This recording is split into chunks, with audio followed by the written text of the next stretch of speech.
नमस्कार साथियों, एक बार फिर से स्वागत है आपका शिक्षा संदेश में। आज हम बात करेंगे सेंट्रल यूनिवर्सिटी ऑफ राजस्थान की, कि सेंट्रल यूनिवर्सिटी ऑफ राजस्थान में कौन-कौन से कोर्सेज़ अवेलेबल हैं, उसके लिए कौन-सा डोमेन सब्जेक्ट हमको चूज़ करना है। तो आपको एक बात बता दूँ कि यहाँ पर सिर्फ साइंस जो स्ट्रीम है, उसी के लिए कोर्सेज़ अवेलेबल हैं। जो ह्यूमैनिटीज़ के सब्जेक्ट हैं, उनके लिए कोई भी कोर्स अवेलेबल नहीं है। मीन्स आपका बीए जो ज्योग्राफी में करते हैं, आप इकोनॉमिक्स में करते हैं, पॉलिटी में करते हैं, तो वो यहाँ पर अवेलेबल नहीं है। तो हम बिना टाइम वेस्ट किए स्टार्ट करते हैं अपना वीडियो। तो इसके अंदर जो पहला कोर्स है वो इंटीग्रेटेड बायोकेमिस्ट्री का बीएससी और एमएससी का जो इंटीग्रेटेड कोर्स है 5 साल का वो है। और सारे कोर्स जो हैं वो इंटीग्रेटेड एमएससी प्रोग्राम्स हैं। तो फर्स्ट प्रोग्राम कौन-सा है? बायोकेमिस्ट्री की।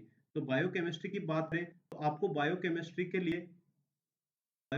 के लिए आपने 12th पास की होनी चाहिए, कहीं से भी राजस्थान के किसी भी बोर्ड से या भारत के किसी भी बोर्ड से। बट आपके पास 12th में बायोलॉजी सब्जेक्ट होना चाहिए।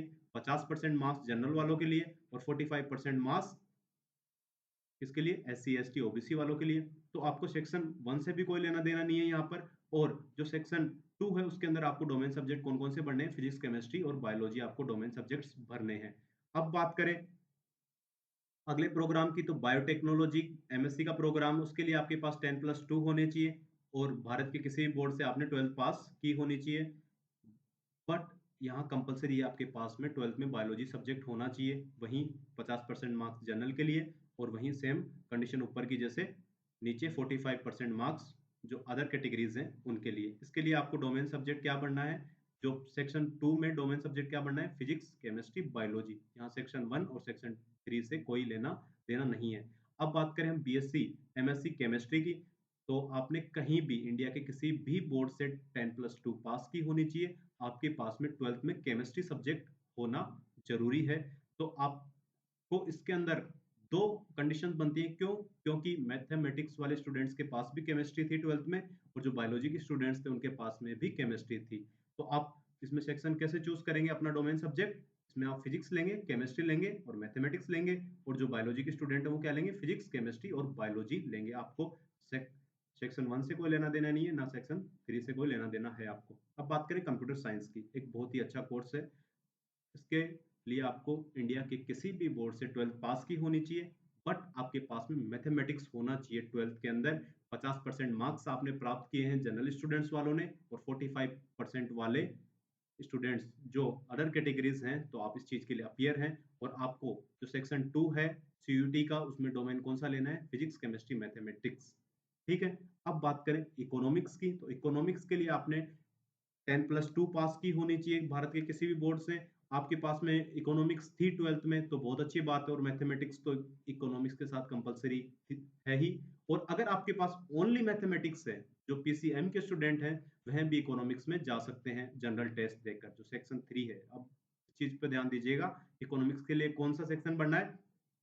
इकोनॉमिक्स के लिए सेक्शन 3। अब बात करें हम एनवायरमेंटल साइंसेज़ की, तो एनवायरमेंटल साइंसेज़ एक बहुत ही अच्छा कोर्स है। इसके लिए आपको 10+2 इंडिया के किसी भी बोर्ड से, बट आपके पास में बायोलॉजी होनी चाहिए या फिर आपके पास मैथमेटिक्स 12th में होनी चाहिए। बायोलॉजी वाला स्टूडेंट भी एनवायरमेंटल साइंसेज़ में जा सकता है और मैथमेटिक्स वाला स्टूडेंट भी एनवायरमेंटल साइंसेज़ में जा सकता है। तो आपको जो मैथमेटिक्स वाले स्टूडेंट हैं उन्हें फिजिक्स, केमिस्ट्री, मैथमेटिक्स डोमेन लेना है और जो बायोलॉजी वाले स्टूडेंट हैं फिजिक्स, केमिस्ट्री, बायोलॉजी उनको डोमेन लेना है। सेक्शन 1 और सेक्शन 3 से यहाँ पर कोई लेना-देना है नहीं। अब बात करें अगले कोर्स की लिंग्विस्टिक की, तो लिंग्विस्टिक के लिए आपके पास में आपने कहीं से भी 12th की डिग्री की हो इंडिया से, बट आपके पास में mathematics with any other subject, आपके पास मैथमेटिक्स होनी चाहिए, चाहे आपके पास में कॉमर्स वाला सब्जेक्ट हो या फिर साइंस वाला सब्जेक्ट हो, बट आपके पास मैथमेटिक्स होनी चाहिए लिंग्विस्टिक के लिए और आपको इसके लिए क्या देना है? जनरल टेस्ट देना है सेक्शन 3 वाला। अब बात करें हम बीएससी मैथमेटिक्स की, तो बीएससी मैथमेटिक्स के लिए सिंपल चीज़ है, वहीं आपने इंडिया के किसी भी बोर्ड से 12th पास की होनी चाहिए, 50% मार्क्स जनरल वालों के लिए और 45% मार्क्स अदर कैटेगरीज़ के लिए, बट आपके पास मैथमेटिक्स होना कंपल्सरी है। आपके पास 12th में अगर मैथमेटिक्स थी, तो आप बीएससी मैथमेटिक्स में एडमिशन ले सकते हैं और फिजिक्स, केमिस्ट्री, मैथमेटिक्स इसके डोमेन रहेंगे। अब बात करें माइक्रोबायोलॉजी की, तो माइक्रोबायोलॉजी के लिए आपके लिए क्या रहेगा? आपके पास या तो बायोलॉजी होनी चाहिए या फिर क्या होना चाहिए? ओहो! सॉरी, माइक्रोबायोलॉजी के लिए आपको सिर्फ बायोलॉजी होना है, मैथमेटिक्स वाले स्टूडेंट्स के अंदर एडमिशन नहीं ले सकते और आपको डोमेन क्या पढ़ना है? Physics, chemistry, biology. ठीक है? अब बात करें हम किसकी? फिजिक्स की। बीएससी फिजिक्स की, तो बीएससी फिजिक्स के लिए क्या आपके पास फिजिक्स होनी चाहिए और फिज़िक्स के साथ-साथ आपके पास मैथमेटिक्स भी होनी चाहिए और आपको क्या चूज़ करना है यहाँ फिज़िक्स, केमिस्ट्री, मैथमेटिक्स इसका मतलब बायोलॉजी वाले स्टूडेंट्स का पत्ता कट हो गया है, तो कौन से स्टूडेंट्स एडमिशन ले सकते हैं इसमें? फिज़िक्स, केमिस्ट्री, मैथमेटिक्स वाले स्टूडेंट्स ही एडमिशन ले सकते हैं। अब बात करें हम स्टैटिस्टिक्स की, ठीक है? बहुत ही अच्छा कोर्स है, तो वहीं इंडिया के किसी भी बोर्ड से आपने 12th पास की होनी चाहिए बट आपके पास में मैथमेटिक्स ऑप्शनल सब्जेक्ट होना चाहिए 12th के अंदर और 50% मार्क्स जनरल वालों के लिए और 45% मार्क्स किसके लिए? OBC, SC, ST, EWS, PWD के लिए और इसके लिए आपको डोमेन कौन-सा चूज़ करना है? सेक्शन 2 में डोमेन फिज़िक्स, केमिस्ट्री, मैथमेटिक्स।